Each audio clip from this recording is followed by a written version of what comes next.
welcome to Phails. My name is Phillip Jones, and today I'm joined by Ashtyn Johnson. She is a running and lifting coach, and her company's called Propulsion. Yes. Yeah. Now we talk about Ashtyn's life story. Yeah. Where were you born? I was born in Arlington, Texas. Arlington, Texas. Mm-hmm. What was the family dynamic that you were born into? I had two parents. You were an only child. I was an only child. What else? Yeah, I had two parents and I was an only child. And I feel like I was actually the single parent and I had two children. Huh. Yeah.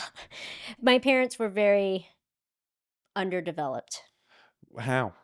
They were still living their life and I interrupted kind of situation. I think that like they weren't too young, they weren't like teenagers, but they were not ready to be parents because they weren't even ready to be adults. What kind of, you don't have any siblings. Mm-mm, You were no, always an only child. I was always an only child. And what kind of work did your parents do? Mark worked for Willamette Industries, which was like a paper bag company. They made paper bag and corrugated products. My grandfather got him that job because he worked with that. He was, of that generation where you work until you retire. Yeah. So he like went up and built up and was very successful within that company and did all the things until he retired. Well, he got Mark that job, and then Mark lost that job because he missed too many days, or who knows? I don't know. They were very, very irresponsible individuals. Mark is your dad. Yeah, and Terry couldn't keep a job mostly because she didn't want to. I feel like it was really the issue. It seemed as if they loved socializing and partying. They almost seemed like I grew up around music a lot. They were very into like I just grew up in Deep Ellum, and I grew up somehow getting into bars, and I would sit at bars and I would draw while my parents were drinking, and she was sometimes the door girl and Mark was the bouncer, and I would be at venues where Goo Goo Dolls played and Pantera. I used to hang out with Pantera and Guns N' Roses, and that was kind of my lifestyle. Was I partied real hard till like all before like the ripe age of 9, and it's because that was their lifestyle, and I just kind of was like in it.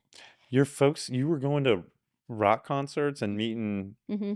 big. Yeah, and like I would be in the backstage sometimes trying to sleep, and like a band would come off stage and they'd be really loud, and I would wake up and I'd be like, "Hey, you guys need to be quiet. I'm trying to sleep." And then they were just so used to me being around that they would be like, "Oh, I'm so sorry." Like yeah, it's real weird. Oh. The singer from Drowning Pool was like one of my friends, and he used to carry the stuffy around with him that I gave him all the time. Um, yeah, it was weird. Weird. It was weird because I have always been more easier to get along with older people or adults, but they were like so immature that it's kind of weird. Like I was hanging out with a bunch of immature fools, but yet I could just like, I don't know. I guess I just got really good at like trying to fit in into any environment.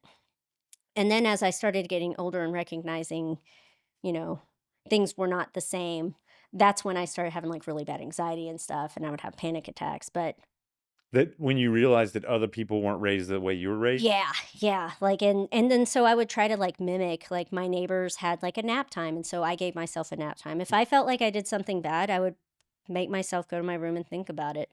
You would. Yeah, because I was just trying to create normalcy in my house. It was a mess, and my parents weren't hoarders, but they were definitely pack rats, and so I would my way of pleasing or like trying to get like acceptance from them would be like cleaning the house, but like they would have so much crap that I would have to like make little crap piles, and I'd be like, "Look, I cleaned the house and I cleaned the kitchen and I swept the floor and mopped it and back." And like they didn't care about those things. And I didn't know love languages at the age of 4 or 5, so like I just kept doing the things that I thought would make them like love me or accept me, and they just kept living their life. And I had no real role model except when I started looking at exterior, like my friend's house or my neighbor's house, or like how they would kind of like act. I would just try to recreate it because Were was it what was the relationship between your mom and dad? terrible, and they were both Jezebels. Jezebels? What's a Jezebel? Like a charlatan? Yes. They were like, Yeah, they were like not faithful to each other. And I remember, one time Terry talking about like, oh, you know, this guy kissed me terrible. He shoved his tongue down my throat. And I thought, what a terrible friend. He needs to learn how to kiss better. Like, this is all in my thoughts as a kid sitting at a bar doodling. How did I become this person? I don't know. But yeah, those were the kind of, that so was they like, didn't like was it an open relationship or did no, it they was not an open relationship. They were miserable with themselves. They're both have a tendency to have a victimized mentality. And still together? no, no, no, no. They divorced. They divorced shortly before I lived on my own. So it was like around 13 or 14 is probably the last time I saw Terry. Maybe I was 11 or 12. No, it was 13 or 14. And then it was 14 or 15 because it was before I drove. And once I started driving, because my grandparents gave me my first car, that's how I started driving. So there was like little niblets of like my grandparents trying to help, but I never lived with them, and I don't think they understood the extent of like what was going on at home. Um, or they just didn't want to step in. I don't know. Either way, they try to help here and there, and my parents finally split, and he moved with his girlfriend in her trailer, and then my mom kept the house because I was there with her boyfriend that already lived in the house. It was a very wild situation. And yeah, no, and then she just kept spiraling down and getting worse and worse as an individual, and very, very abusive, verbally, physically, to the point to where I got hurt. And then my dad acted like he was kind of like involved in my life. And so I told him because I thought I trusted him. But then they just used that in court. And then he got custody of me, and whoever got custody of me got the house.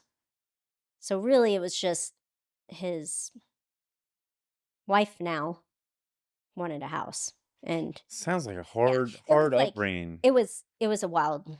It was wild. Like even thinking about it now, I'm just like, How the hell did I live through all that?" And so one day I came home when I lived in said house that they got because of me. I didn't have a room. And so my grandpa tried to like make me a room out of this larger den room, because she gave her children the rooms, and I was sleeping on a couch. And she got to the point. I think she was trying to teach me like how to be a responsible individual or something, but it just didn't.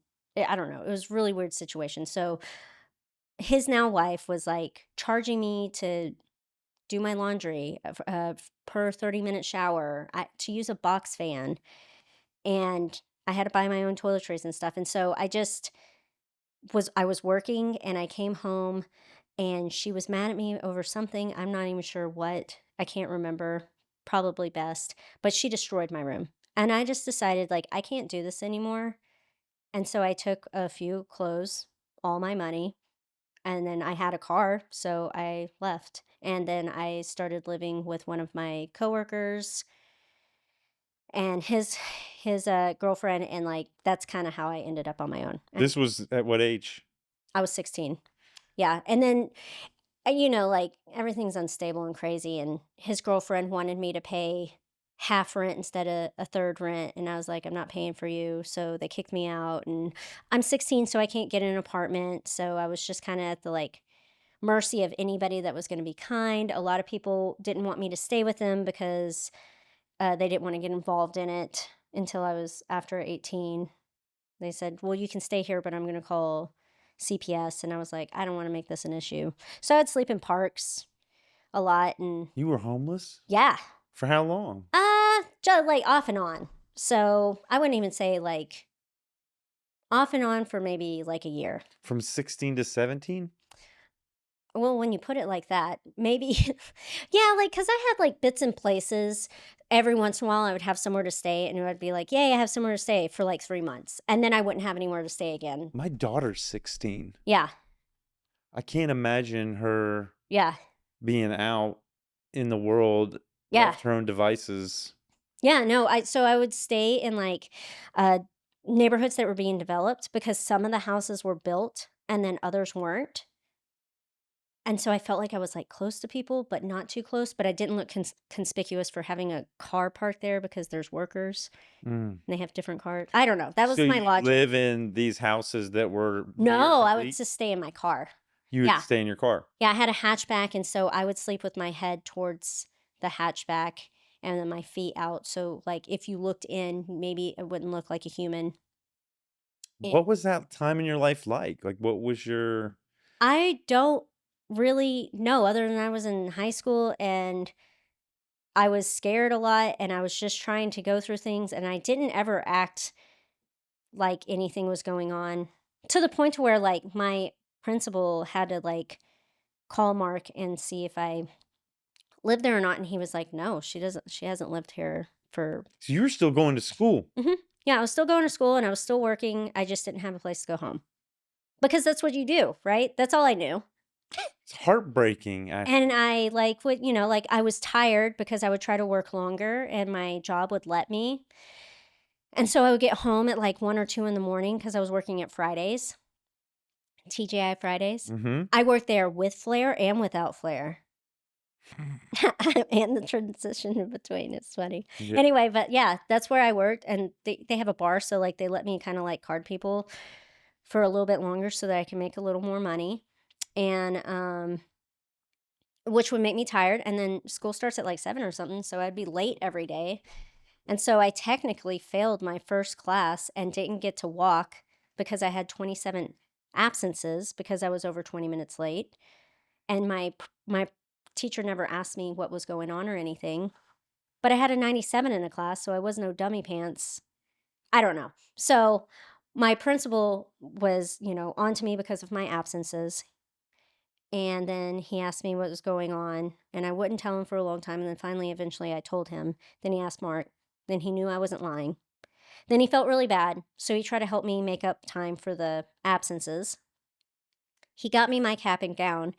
Didn't know that this one or this one or teacher was going to fail me in my class, and didn't find out until it was too late. And so I didn't get to walk, and I had to go to school for like, what's that, like summer school type thing. Mhm. But I finished that in a week and then graduated. So, Seems like you were a kiddo that fell through the cracks. a lot of it. Like, and I think like, why aren't there like services for those kind of situations? Like, I feel like, and if there are, I don't know about them or didn't know about them. And so, yeah.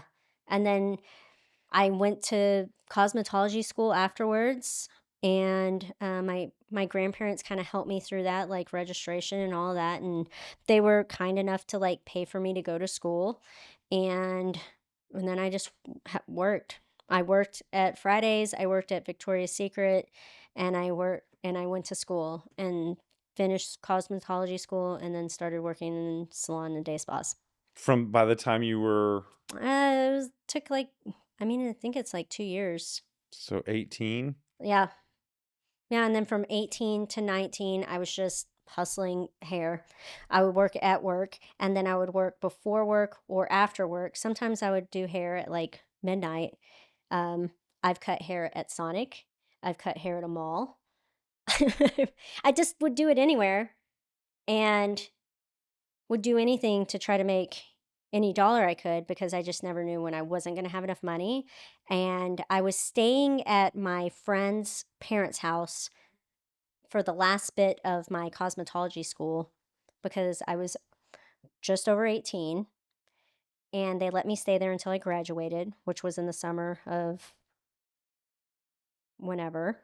And and then they kicked me out, and so I got my first apartment. And then it was never an issue really after that because I was old enough to be able to get my own apartment. I had to just like rely on other people, and that was actually probably the hardest thing. It wasn't that I wouldn't even be able to like afford it or anything because I definitely just only worked and I did not have like a normal childhood, and I would go and like try to do like kid things and go to parties and stuff, but I didn't ever have a connection with anybody. So I'd always like be invited to a whole bunch of things and I didn't know how to say no. So I'd go to like 8 different parties, but stay 30 minutes at each. And just be like, oh, well, sorry, I gotta go. And like nobody knew, like I was just going party to party, mostly driving then through the night. And then would go to sleep and then like start my work day because I was just trying to like fit in. It was weird. Yeah, you grew up really quick. Yeah. Like really, really quick. Yeah. Yeah. And so, I wouldn't wish it upon anyone. It sucks that I didn't have any siblings or anything to, like, kinda Share that. be with, Yeah. but also, like, I would hate for anybody had ever to go through any of that. And, but I'm thankful for it because I wouldn't be who I am today. And I wouldn't have even, like, been so driven to learn so much Mhm. if I didn't go through all of that. I don't know. Seems like you were forced to. You didn't have that Yeah, I kind didn't of have a choice. you had to figure it out on your own. Yeah. You had to like I mean, even where you were gonna sleep Yeah. Yeah, and how was I gonna eat? And and go to school and like you're juggling all this stuff. yeah. I could see a lot of people like really falling down or going down into Oh, a yeah, rabbit hole and, of like drugs or well, I never did that, but I definitely had low times, Like, I was always involved with the wrong people, and then I was always, like, kind of a parent to them because I was always around the wrong people and what are the wrong people? like, thugs. Like Yeah, like, people criminals? yeah, like, people that were stealing stuff. They would, like, steal cars. My car got stolen, and I was really upset, and I was like, "Look what it did to me, like, why are you doing this?" type stuff, but these are the people that I didn't know you could, like, choose your friends, and so I was just surrounded and they were doing a lot of drugs and stuff, and I would be, like, their, like, good angel, like, trying to, like, keep them safe and, like, "Oh, maybe you shouldn't do this thing." This was in Fort Worth or in Dallas? Arlington? Yeah, Arlington, Mansfield, Mansfield, South South. town. Mhm. Hanging out with criminals, Yes. being the angel on their shoulder. Yeah, but I mean, like, I was no angel either because I surrounded myself with them. I just never actively stole or sold, like, I never sold car parts or stole cars or, like, I would never be a part of that because I worked so hard for my car. Like, I don't understand how you can do that. Yeah. Yeah. But yeah, those were the people I hung out with. When did you start pulling yourself out of that world? I think around the age of 25 to 26. Like, even when I built my house, I just had bad people at my house. Like, I would let people stay with me that shouldn't have stayed with me. I would end up like they would have a kid and then I'd feel bad for the kid and then they would just like end up staying with me for free and then I would be paying for kid things because I would just feel bad.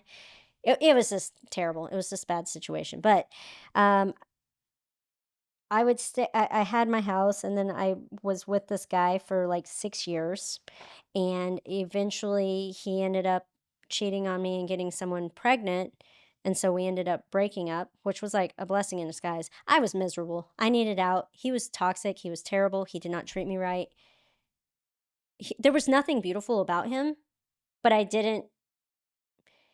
He was really great at manipulating. And I was definitely a submissive, not person that you would recognize today at that time. So it was devastating when he broke up with me. And it was devastating that he got someone pregnant. But wow, what a blessing in disguise. And that's when things really started to change because then I had a little more control of my life. I was still working a bunch, but I started getting into yoga and started getting into rock climbing because yoga kind of opened my mind about things and like trying new things. And so I got into rock climbing, and then I had like a different community of people. All the rock climbers I hung out with were like highly intelligent, like eccentric individuals, and just kind of like being around a whole different vibe of like yoga people, climbing people, granola people, Right. or like just like smarty pants McGee. Hmm. That I was like very self-conscious of how stupid I was. Um just because like I didn't have the same intelligence as they did. I didn't recognize my intelligence Well, either. yeah, you might have not had facts Yeah. memorized. Yeah. Yeah, I didn't have Because I would say that what you did showed a supreme intelligence to be able Yeah. to navigate the world and all the complexity that you had Yeah. from a young age and make a path forward where you went to school, had jobs, managed your own kind of living situation, Yeah. however, strange it was in a house in a developing neighborhood, or all of those things Yeah. show immense intelligence. Yeah. Thank you. I didn't feel like that then. I do now. I do see like the drive and discipline that I have. It's definitely rooted from that. But like I'm very very thankful that I'm finally aware of it because I never gave myself credit for anything. Yeah. And so being able to recognize that now is also how I started changing. And I still had issues with having the wrong people in my life, but it was different. It was like, just like people that suck you dry kind of wrong, not like criminals anymore. When I moved to Austin, like it's just a bunch of white people. So like I extra like didn't have any bad like and I was never influenced by any of that, but I was definitely surrounded by it, which just made me feel like that's who I was. I've always felt like I'm just some like thug that You've got and that I'm just like squeaking in the back door everywhere I go and nobody knows that they're just with this like uh, fucking thug. uh, Yeah. Yeah. so this Yeah. like your identity, Yeah. the way that you view yourself was kind of in a negative light. Yeah, like very like trash, thug, scum of the earth kind Ugh. of. Yeah. Awful, right? Like but I just I didn't know and I didn't have anybody to like teach me to understand to know that was not I was none of that. No, I'm not I'm not a criminal or a thug. And like I still love rap music, but that's different. I like rap music. Yeah. I like it a lot. Yeah. But yeah, I just yeah, it was a lot and around the age of like 34 to 36 is when I truly valued myself. So I mean like look at the like timeline and how long that took. Yeah. And like that like me telling you this is probably not really easy to hear sometimes because you have kids and they're around the age of like some of my most traumatic times. Hmm.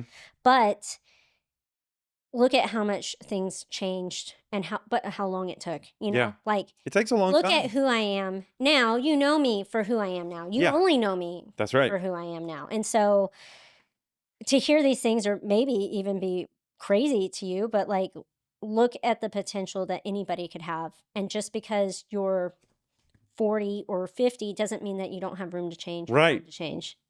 I think about your story within the framework of like Maslow's hierarchy of needs.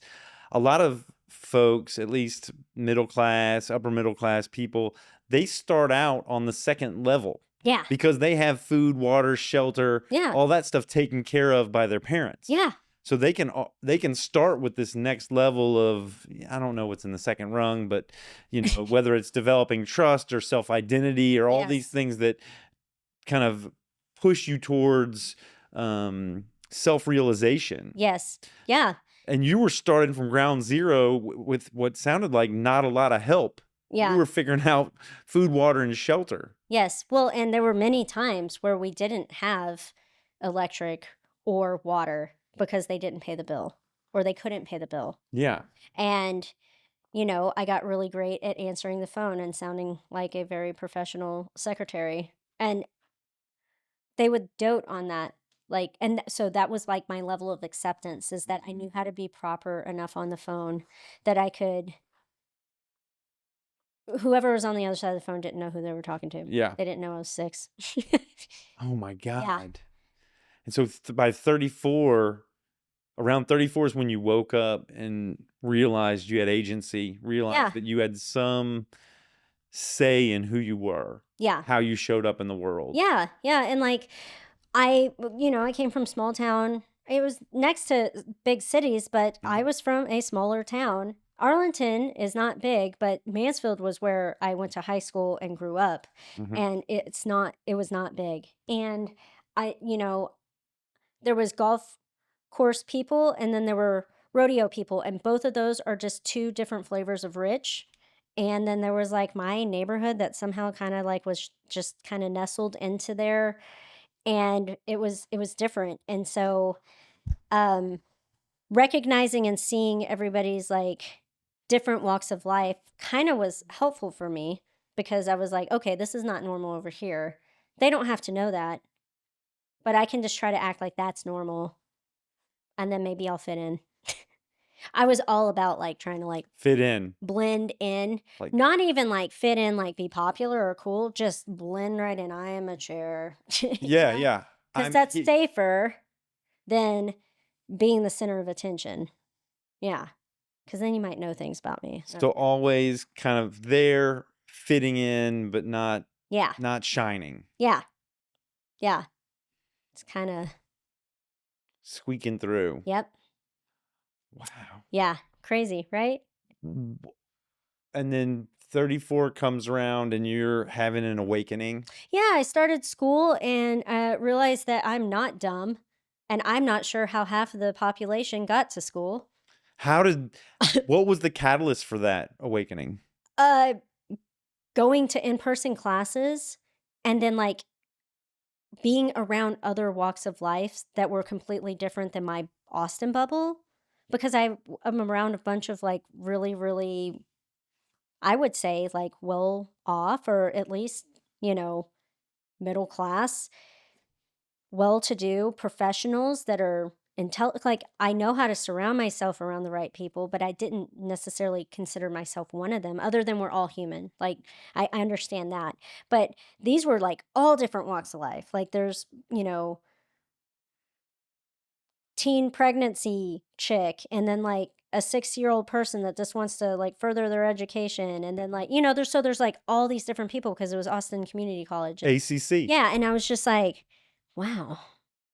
And look at all the different like forms of not smart that we have here, and not in like a like condescending way, but like that's when I recognized variations of intelligence. Mhm. And then that's when I recognized I should be here, and this is okay, and I belong.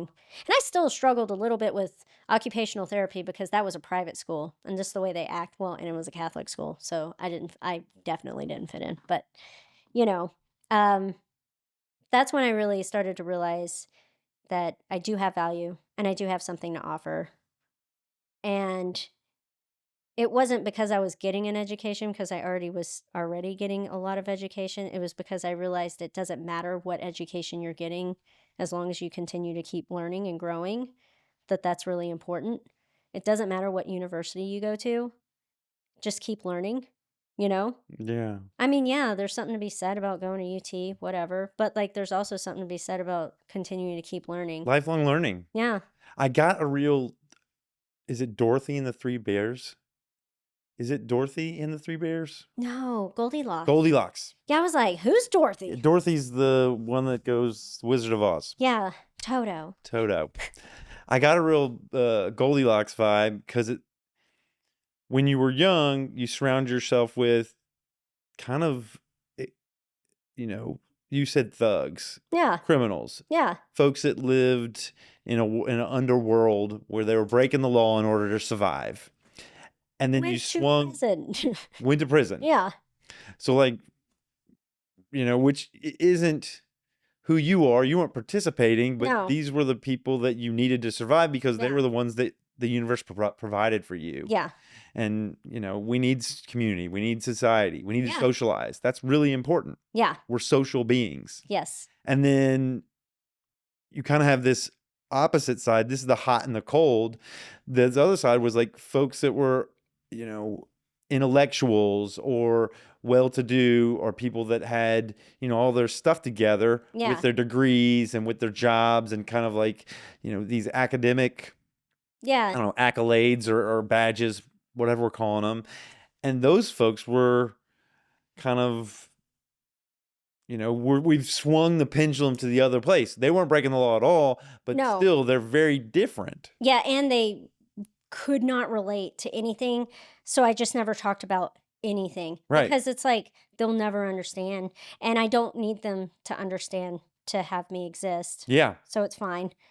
So you had this hot and cold, and it wasn't until you found ACC and this Yeah. like just right of, oh, there's a lot of different types of people in the world, Yeah. not just thugs and, Yeah. and intellectuals. Yeah. And I can fit in the middle. I can bridge these worlds. Yeah. Well, and I mean, like I said, I went to a small town, USA. There was golf course people and then like Ranchers. ranchers, and all of those people did the traditional, like, you go to college, Yeah. you get married, you have kids. So like I wasn't doing all those steps in the right order, and I was looked down upon a lot too. So like the thugs actually were more relatable because they never even judged me on that. They were Yeah. too busy in their own shit. They were so self-absorbed and in their own thing that like I was like, man, it's like, why am I trying to hang out with these people? Because you weren't Because following the middle I class wasn't path. doing the normal Yeah. thing. But like, School, what is college, get normal? married, get Yeah. pregnant, have kids, get a fancy job. Yeah. That's like, and if you don't find yourself in one of those paths, where are you? Yeah. You're some kind of, you know, Floater. shapeshifter. Yeah. Floater. Yeah. Well, but then so in my one of my psychology classes, I was learning about adult development, and there is this, I'm assuming, scientist, maybe quite possibly doctor. His name is Daniel. Oh, Daniel Livingston. Daniel L. Doesn't matter. Daniel L. He came up with the theory of seasons of life, and it's basically until like about 22, your life is compartmentalized in like these like 5 to 7 year lumps, and then you have these transition lumps in between. And I was just like, although it was talking about a traditional normal trajectory, like you go to college, you get married, you do this shit, you get a house, all those things. I could see the relation in it and how it correlated with me, because it was like every like 5 years there would be some sort of switch, mostly positive, but there would be a transition in between that maybe felt a little unstable and hectic, but it always ended up being a little bit better. And right now, like, I know I'm going through like another transition. It will never feel like the worst transition, but like it's a transition, and growing pains never feel good, but like Hmm. I know that there's this like new amazing thing or better thing on the other side, and I'm like more excited about it now that I can recognize it instead of just seeing like what's going on and like the now, you know? Yeah. But like seeing it kind of broken up like that, I'm like, "Oh, all right. I'm actually right on target." It's just that the transitions to what are different, because I got that house before I even got married or had kids or anything, you know? Yeah. So I think that that's kind of cool that I got to learn that and see that perspective. They taught a bunch of different theories. That one resonated with me the most, though. I Yeah. heard a story about lobster, and how lobsters, they get bigger shells. Yeah. They shed their shell, and then I don't know if they just grow it on their body.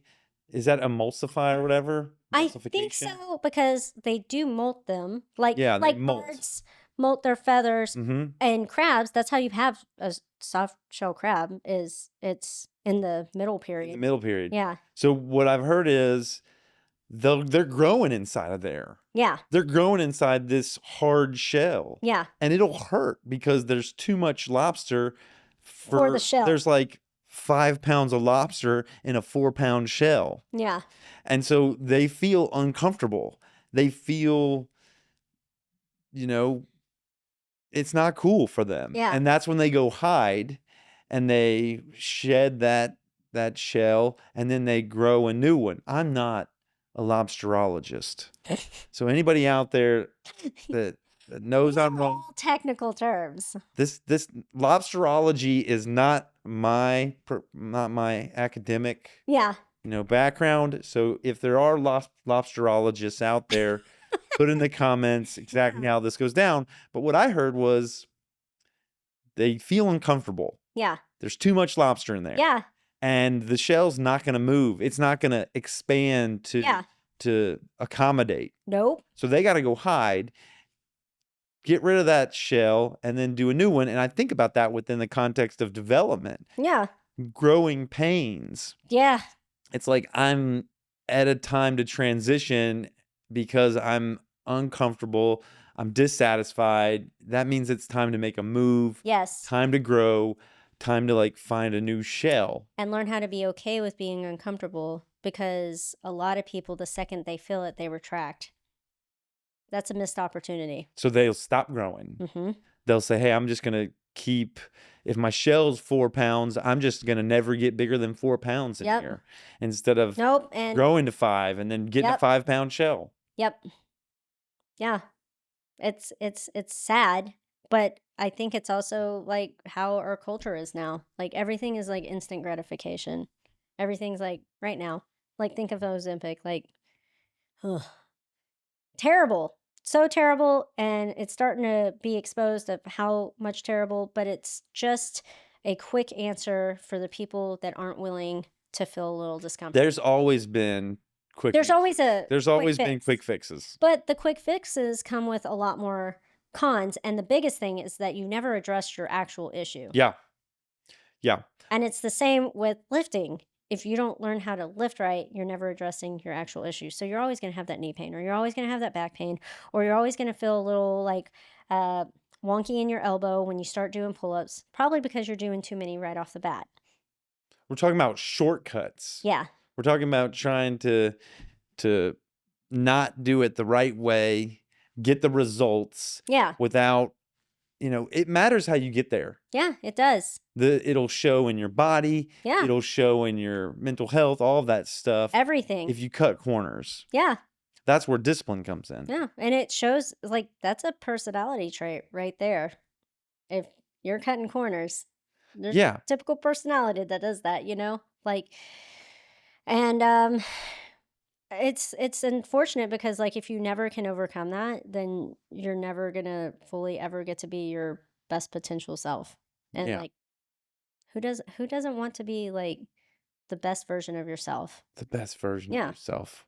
Yeah. I'm not saying perfection. That's weird. Well, there's no such thing as perfection. No. We- But the best version of yourself is something that you should always be striving for. Yeah. And you can have a bad day, but you wake up, you have another opportunity of trying again. Heck And yeah. that's it. Like you And just that need best version is, your body, Mhm. your health, Yeah. your emotions, your, the way you connect and communicate with the world, what you're with putting people. out there. Yeah. Yeah. I agree with that. How do So- we iterate towards that best version? I think that's a real big part of what this is. Yeah. I'm doing it's kind of mind, body, and spirit. And when I Yeah. thought about you and talking to you and getting your story, it was the body part, like this fitness, Yeah. but it's also turned out to be a real mindset part, Huge. the discipline part, Yeah. Yeah. the resilience part, the lifelong learning Yes. part. Yeah. There is a lot of lifelong learning. Just go ahead. Put your seatbelt on. Put your learning Yeah. pants on and Yep. Big girl panties. big girl panties and get to work. Yep. Because once you stop, then you start dying. Like figuratively or literally. Yeah. Like once you start give to- up, once you stop working your brain, once you stop working your body, that's when it starts to deteriorate. Mhm. Yeah. Because you're not investing in it. Yeah. No. And it knows it. And it's like, well, what am I doing? Do you think ADHD plays a role in this. Were you diagnosed with ADHD? Yes, I was, but not until an adult. Really? Yeah, well, because I didn't ever I mean, like, accumulatively out of my entire life, I probably had insurance 2 years, 2.5. I'll tell you this. Yeah, I didn't start my development healing, figuring out what the heck was going on with me yeah, until I got insurance. And that was like late 30s, I think. yeah, And then I'm like, okay, I can get therapists. I can figure out yeah, my historic trauma. I can, why I make the decisions I make. It wasn't yeah, until I had this like resource. We get back to yes, that Maslow's hierarchy of needs. It's like I yeah, needed to have enough money yeah. to even. I thought I needed insurance, and, I don't, and actually, my psychiatrist doesn't even take most insurances, and Yeah. but I had that mentality because that's what you get drilled in your head, and I just thought I could never afford it, and, you know, you can afford what you need to afford. Yeah. Well, there's sliding scale out there too. Yeah. Folks will do sliding scale. Yeah, and, like, you're investing in yourself. I think that it's more worth putting in the money into yourself than into anything else. Heck yeah. And I feel like with insurance, there's just that, like, if you got it, that's cool, and if your company pays for it, that's super rad, but for the people that don't have it, investing in getting a coach or getting a nutritionist or getting a therapist or any of those investments are way worth more than insurance, Yeah. and just get catastrophic, which is like $5 a month. So, like, like, don't waste your worries and times or money on something that's not going to give back to you, because you could have full coverage insurance type situation, Hmm. and but it doesn't cover everything or anything, and then you're paying that, and then you're still having to pay on top of that, where you just pay, Yeah. and then maybe you don't have to go to the doctor so much. You should Yeah. still go to the doctor. I think that annuals are important. Yeah. Blood panels are important. Yeah. Yeah. I fainted when they took my blood for my blood panels. You fainted? I fainted. I had a life. I was in the fainted state, and I had a whole world in there. What? A whole like I think I went on a vacation. I like did a bunch of stuff. I was like with my kids. I think Yeah. we were driving in a car, and then I woke up, Yeah. and there was a bunch of people standing around me, concerned, and I was like, "Where am I? Who are you people? Yeah. What's going on?" Yeah. It was scary. Wow.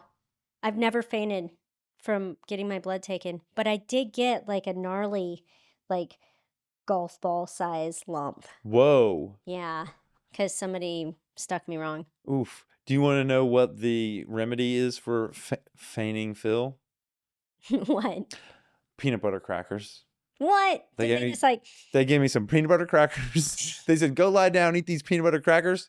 I ate those peanut butter crackers, and I was like, good as new? "Oh, I'm Phil. I'm at the doctor's office getting blood work."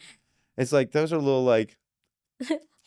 brain snacks. little brain snacks. Yeah, Yeah. it worked. That's funny. So speaking of awakenings, you Yeah. had your first awakening around 30, it sounded like 35, 36, Hmm. somewhere in there. What has been, you're 40 now. Hmm. What has the other awakenings been? Have there been any? Yeah. The the care of what others think is out the window. Really? Yeah, when I've spent my entire time trying to, like, mold into whatever others want, Mm-hmm. there are less F's to give. Let's Like, yeah, like, there's, like, my little given an F cup. There's maybe 2 in there, I don't know. It's pretty empty, and it's fine. Yeah, zero Yeah. F's to give. Yeah, like, I just, it's man, it's refreshing, it's empowering. And, like, I still care. I care about people. It's unfortunate how much I hate people. I also care about people, and I want to make them better, and I want to help them. But I am wasting less energy on the stupid people that are not worth my time. Yeah. And I can recognize quicker who's stupid. And I'm not talking about intelligence or lack of intelligence. I'm just using stupid as a How they're investing their time, Yeah. probably and energy, and where Yeah. they're placing their attention. Yeah. Yeah. No. Done. Yeah. Yeah. Where that lands for me is kind of the way I talk about it in the show is internal referencing versus external Yeah. referencing. Like you're looking inside for your guidance system. Yes. You're not looking outside, because I think the words that resonate with this external referencing is Yes. like placating, Yeah. people pleasing, Yeah. you know, not following your own vision or your own, Having boundaries and not keeping them stern. yeah, Yeah. having boundaries. Yes. Yeah. All of those things. Um, yeah. Recognizing like when you're interacting with an individual, like, and this is like a friendship, business relationship, intimate relationship, like looking at what value do you see in them that you want for yourself and what do they have to offer is kind of like a great way to think about things, because like if you see this person and they're like driven and motivated and a good person, like that's something you see in them that you want to learn. Hmm. And so surrounding yourself with people that have the things that you find value and it's reciprocal, those are the people that you need to spend your time investing on. Like I don't need a lot of people in my life. I know a lot of people, but I don't have a lot of like super I don't have a lot of people that I think is like super close. There's many weekends where I don't go hang out with people. I just am with myself sometimes. And that's when I gotten to grow the most, I Yeah. think, is getting that time. Although sometimes it's sad times because then I'm like, oh, I'm so sad. Nobody wants to hang out with me or anything. But it's actually, I've just not put any um, effort into initiating a hangout. So, I hear like seeking the win-win. This is from Seven Habits of Highly Effective People. mm-hmm, I've done a ton of different frameworks and workshops, and one yeah, of them is Seven Habits, which I love. And it's like in that, it's like the art of um, effective negotiation. yeah, But I think about that and negotiating who you allow in your life, because that's a transition or a transferring of energy. yes, What am I going to get from this? What am I giving? And you want both people to be getting yes, and giving the same, some kind of balance there, yes. that There they has to leave that be. relationship happy, nurtured. And that means there's an alignment there. Yeah. Yeah. And like, I'm not like a tit for tat kind of person at all. Like, so I don't mean like always equal give and take. And I don't mean it financially. Like, I buy you lunch, you buy me lunch another time, whatever. We don't need a like nickel and dime it if we were to go out. Yeah. Like, I pay this time, you pay next time, cool, whatever. Yeah. Those are the kind of people I want to be around more But because, you like, ordered a Coke and I didn't order a Coke, yeah, Ashton. yeah, I don't care. Because next time I will not. I don't know. Like No, go ahead. the I silly goose stuff, right? Like in the grand scheme of things, we're really upset about this like $10 difference, yeah. you know? And like then where is your value? Like what am I here for? Was I here, you know, just to like be here, or like can you not see that like maybe one day you'll get it back? Maybe not even financially, maybe like In some other in way. some other form or Yeah, yeah. fashion. Like my closest friends will go on trips and like one will get the Airbnb and then I'll get the groceries and then the other person will get the car Yeah. type of thing. Like, and like we'll try to make sure that it's fair or everyone feels fair, but we're not sitting there doing math Yeah. because we'd rather spend our time investing in our own relationship And and have then having memories made with each other. adventures Yeah. together. Yeah. And like supporting each other in our things, calling each other out on our shit, you know? We're Yeah. all human. We make mistakes. You need to hear it sometimes.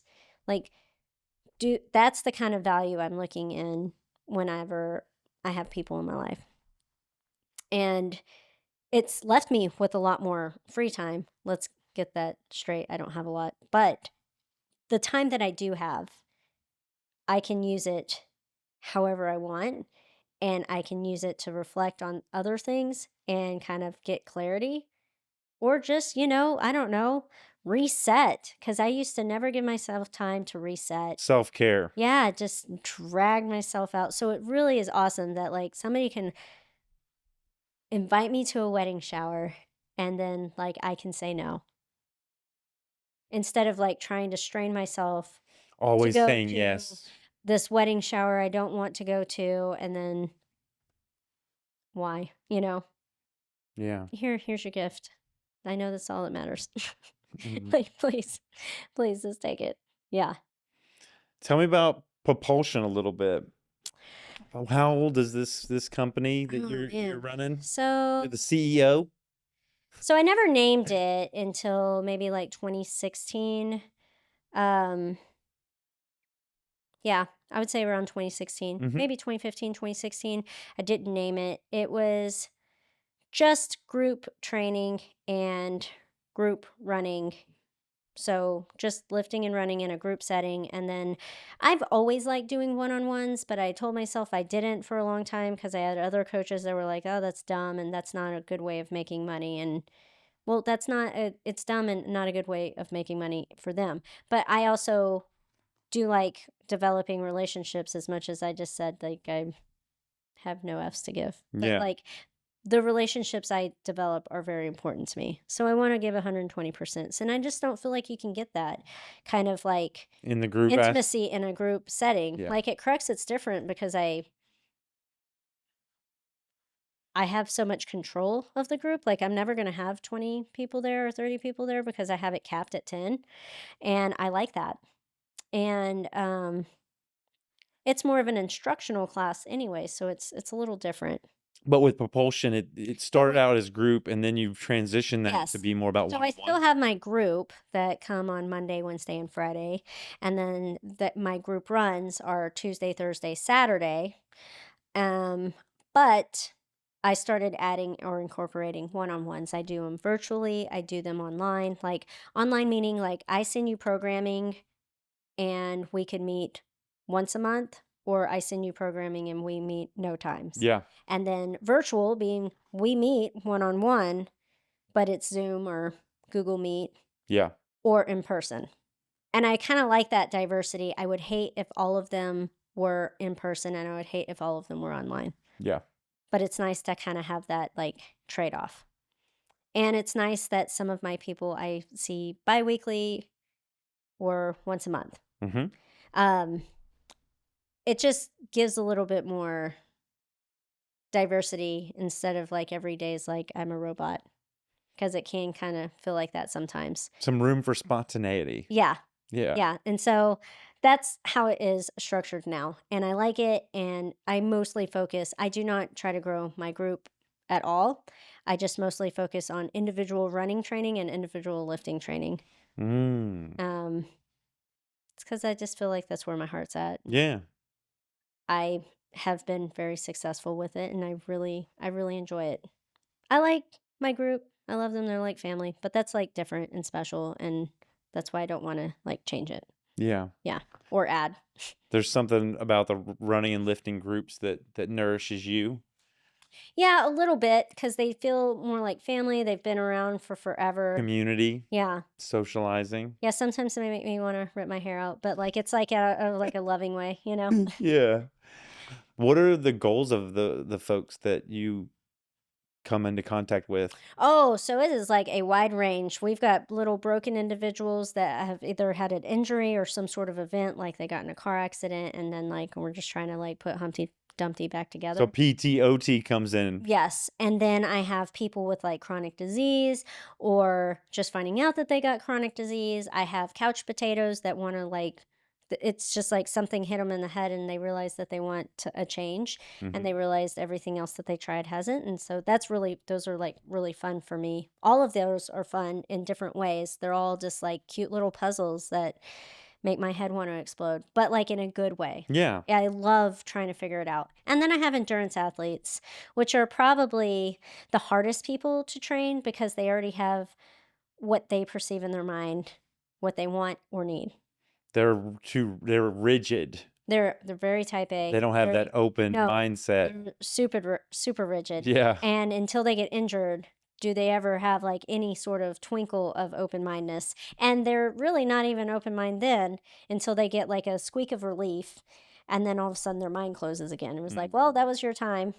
Hope you Hope said you enough. influenced me Yeah. during that time Yeah. when I was injured. Yeah. Yeah. Yeah. And educating is really important to me. So there's a lot of educating in my coaching that goes on, just kind of like in the instructional class, Mm-hmm. and kind of trying to find out like why why you have the habits you have. Like, what drives you to not want to go to the gym? What drives you to not want to be consistent? What drives you to not want to eat better or whatever it is? Because I work with people a little bit on like basic nutrition and sports nutrition, like very, very, very basic. But it's a great start to, try to kind of like figure out like what all is going on with you, Yeah. because sometimes, yeah, you might be lifting and you might be consistent 2 times a week. Well, you're never going to develop as much from 2 times a week. That's more like maintenance. You have to do 3 times or more.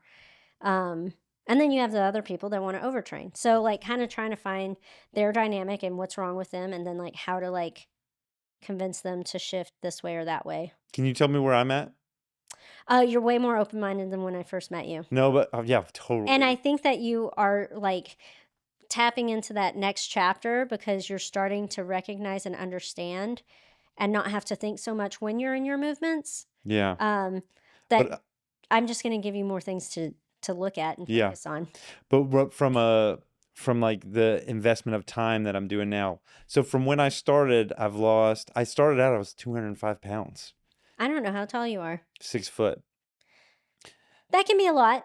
And then, so now I weighed myself this morning and I was 188. That's awesome. So I've lost that amount. And my investment of time has been pretty much, you know, Tuesday, Wednesday, Thursday, I'll do 2 hours. I'll do the 12 o'clock class and I'll do the 5:30 class. Yeah. And now I'm doing it all the way to 7 because I do the abs and glutes. Yeah. So, and then on Mondays, I'll do your class and I'll Hmm. do Cam's class. So even on Mondays, I'll do 2 classes. Yeah. And then on Saturdays, I'll do that 34-mile bike ride. And I would just say, like, don't be so hung up on weight as your level of success. It should also incorporate how you feel day to day, yeah, how are you recovering. well, things are starting to break down a little bit. The golfer's elbow and then Yeah. the Well, and sprained my ankle. It's like, you have a lot of like repetitive movements. You have a whole bunch of coaches that are not programming together. that's So true. you're getting generalized programming, so that can create overuse and boo-boos and wiggles and niggles. And so recognizing and understanding that and understanding like, okay, I like to do classes, but maybe I should limit myself to one a day and only on these days, and then incorporate something on my own on these other days or work on accessory movement on these other days. It's not that you necessarily can't do as much as you're doing, it's how you do it and how you approach it, and then like how quickly you build into it. Because I feel like when I met you, you were kind of like balls to the wall.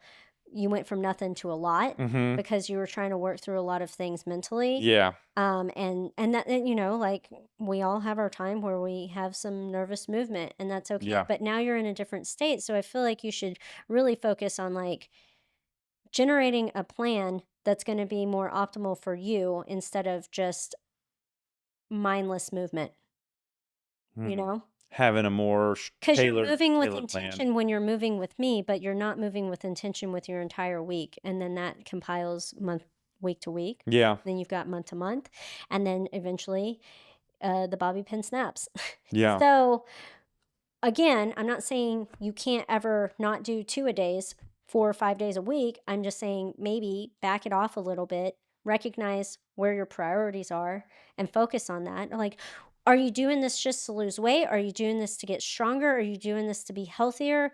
Kind of find out where your It's kind of all three. yeah, but Like I climb like you do, yeah, and I realized that I wasn't increasing my level, and I thought, well, I need to start messing with my strength to weight ratio. yes. So it was like more strength, less weight, so that I could just, what your weight, you're hauling up that rock. Yes. So if you're asking for my opinion, I think that if you are trying to lift to become a stronger climber, then you need to do strictly strength. You don't need to do hit or circuit type classes because those are hitting the same kind of energy system. It's all power endurance or, high heart rate. and then you That's rest. like more Heart carbs. rate.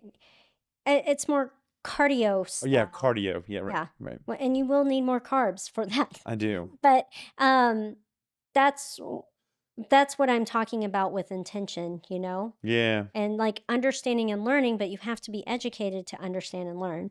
And so yeah.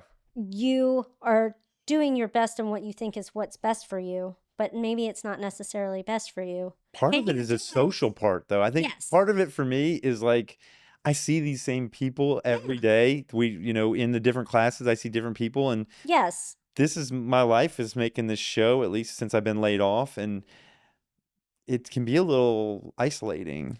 Oh, absolutely. I work from home and I school from home. You see me at Crux and it's like a social environment, but Yeah, if you ever notice, I'm like in and out and like the only people I socialize is with you guys yeah, because I'm like kind of sucked dry after 2 classes, you know, on Monday in the sense of like socializing. But that doesn't mean that the other days I am not at this massive deficit of socialization. yeah. I am talking to people, but it's in a job way. It's Right. not in a shoot the shit kind of way. Human relating Yeah, and so authentically. Yeah, I understand that whole like idea of isolation and stuff. And so I think like maybe trying to find other outlets because I'm not saying don't be friends with these people or don't see these people, but if you're seeing them every day, maybe don't see them every day, twice a day. yeah, Maybe see them every other day or once a day, yeah. you Or maybe know? find other ways to Yeah. build community into my life. Yeah. Like there's that coffee shop next door. Like maybe, setting up a coffee shop meet chat Yeah. or finding other like on Meetup, finding other little The group ride has been really helpful for that. yeah. Like the group ride I do on Saturday mornings, I see Yeah. them every time, and we've gotten some camaraderie and some Yeah. friendships are And that's developing there. awesome. And it's good for you to have that, but like running yourself into the ground just to socialize isn't going to work. Well, I also want to get yoked. But that's not how you get yoked, man. I'm not doing 2 workouts a day. Yeah, you're not? No. How much do you work out a day? What is your I mean, I work out a lot, but I've been doing this for years. Yeah. I lift 5 to 6 days a week. How Heavy long do you lift? 3 heavy main lifts, which Okay. are the meat and potato days. Those could take up to 2 hours, sometimes just an hour and a half. But they're really heavy and I have to take rest. That's why it takes So you're not lifting for I'm 2 not lifting hours, for 2 hours. you're resting in I'm lifting between. and resting. So your time under tension might be an hour, like half that Yeah. time? Yeah. The other days are accessory stuff. So it could be anywhere from like 20 to 30 minutes, maybe 45. But it's like band work, um, any sort of accessory work with weights, without weights. These are like PT type of things, like Not always. not No, else? no, because like bicep curls and tricep extensions and a different version of a press Mhm. or chin ups versus pull ups. Mm. You know, What is an accessory movement? something that's going to aid your main movements. So, like making sure that my joint integrity is good. I do like curls and tricep extensions or dips or chin ups because that's going to aid in my pressing and in my pulling because I'm doing weighted pull ups and I'm doing pressing, Okay, one arm pressing. gotcha. So, those are accessory movements. Kind of like when we do all of our stretches and our rollouts before we do our things, we're preparing the body to do the activity. And so Yes. these Yeah. accessory movements are The stressing other the day body. when we did like the curls and the all that, Mm-hmm. that was accessory work. And then Okay. you had your strength stuff prior to that. Right. So that was just kind of like a total body day. That is it's not a bad way of formatting it. It's just how I formatted it for that day for you guys. Um but for me, I usually have it else like on another day because my strength days are like they take so much out of me. Yeah. They take so much thinking. My thinky brain hurts so bad because I got to make sure I don't drop this heavy thing in my face. Yeah. And I'm also really having to focus. I'm really having to make sure that my breath work is on point. I'm got to make sure my mind's in it because Mm-hmm. if I'm distracted and I'm not going to be sitting chit chatting it up with 145 pounds on a barbell, Yeah. you know? You're focused on Yeah. your activity. Don't eat shit. That's what I'm focused on. Yeah. Must complete lift. Yeah. That's it, not anything else. So that's why I do my accessory days on other days. I will not do an accessory day if I end up actually getting to go climb or actually getting to go to yoga. But I like to do those too, but I interchange them. Do I do 2-a-days? Technically, yes, every day because I do run at least 6 days a week. Mm-hmm. But I am running easy. I walk every day. My average steps, sorry, I didn't mean to touch that. My average steps per week is 32,000 steps a day. 32,000 steps a day. Hmm. Okay, how many miles is that? I don't know. I think it's supposed to be like 3 miles for every 5,000 or something. 33 then? That's three miles for every 5,000. Hmm. There's six Yeah. of those. So 6 times 6, 12, 18 miles of walking. Walk in, running. Wow. Hmm. Yeah, but I like, Just around the house. Yeah. Moving around. Yeah. Yeah. yeah. Yeah. And I walk my dog twice a Yeah. day. I do that too. And I, walk back and forth from my carport to the front. What's your climbing? What level are you climbing at? The last time I was climbing at Crux more consistently, Or outdoor? outdoor. I haven't climbed outdoors in years. I was climbing 10s and 11s Yeah. back then, but that was a long time ago. And like, I was getting pretty gangster at squirrels. I could do a handful of blues at ABP. Mm-hmm. Um, Now I could probably do it, but I won't because my joint and skin integrity is not ready for it. Like Yeah. I hang a whole bunch and I pull a lot of weight, but it's not in that kind of form or fashion. And so I'm not trying to injure myself. So I always climb significantly lower grades. Like I've been doing, like the last few times I've gotten to climb once a week for the last 2 weeks, and I wouldn't do anything past like a raccoon, Yeah. and I would climb up and down climb or maybe do ladders of it for a couple of sets Heck yeah. just because that's how I need to climb right now. Right. Unless I can be more consistent and go more often, it doesn't matter what anybody else thinks I can do or wants me to do. There's people always trying to get me to do some dumb things. And I don't have anything to prove. And I don't need to prove it to you. Cameron ripped his shoulder. Yeah, You know, Cameron just had shoulder surgery that's sad. from climbing. That sucks. It does suck. That sucks a lot. And I feel really bad. And I Me hope he too. heals really well. I And hope he see, I heals don't want that. fast too. Yeah. Yeah. Nobody does. Yeah. So I'm over here climbing more practical. I think that's what I need to do for a little bit, is just lower weight, but still focusing on the fundamentals. Yeah. Yeah. And like learning how to like control your body more on the wall is really important. Mm-hmm. Being able to slow down gives you better skin integrity. So then your joints can handle it too. Yeah. Like I'm like a sloth on the wall. You go slow. Yeah, I go With intention, hmm which helpful out at Gus Fru with all that the glassy feet. Yeah. You have to really like pinpoint your footing. Oh yeah, no. Oh, You you're can like like, polish you could like check your teeth and some yeah, of that. It's because it's so polished. it's so polished. Yeah. Yeah. I was more of a fan of Rhymers I than like anything. Reimers. Yeah. Green belt. Green belt's so slimy. Yeah. Yeah.